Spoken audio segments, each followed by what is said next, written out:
So if you couldn't tell by my obvious thick British accent, I am not from the United Kingdom. I married a British lady and moved to the United Kingdom 5 years ago.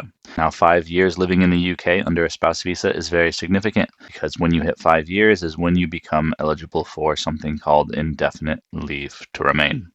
So here's a quick breakdown of the visas I had to get, the cost, a little bit of the process of how it works. And the reason I'm making this is because I've talked to a lot of British people who have no idea how the immigration process works.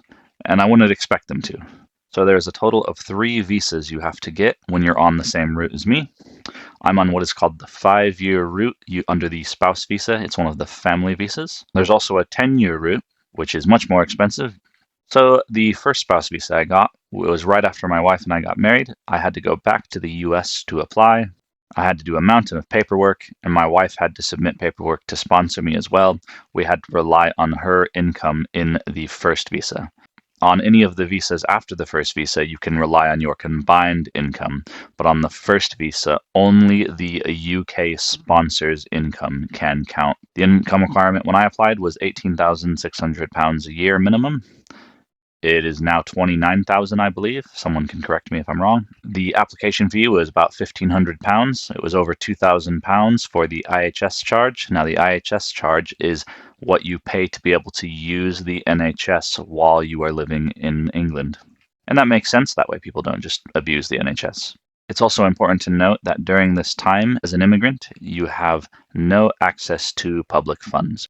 This allowed me to come and live and work in the UK for just over 2.5 years. Leading up to my first visa expiring, I had to apply for something called further leave to remain, which is another 1,500 or so pounds for the application and another 2,000 plus pounds to use the NHS for the following 2.5 years. Then once you hit the magic 5-year number on the route that I'm on, you become eligible for indefinite leave to remain. One of the requirements to get indefinite leave to remain is that you have to pass the Life in the UK test. And yes, it is some pretty random information ranging from historical information about the United Kingdom to who won which gold medals in the Olympics. Once you have indefinite leave to remain on the spouse visa, you are then eligible to get citizenship. I believe it's about £1,600 to actually get your citizenship, which means in total you will have spent approximately this much on your visa and IHS charges throughout the 5 years. Now, of course, I'm not complaining about any of this, but yes, that's just a little bit about how the visa process works. It's tons of paperwork, by the way.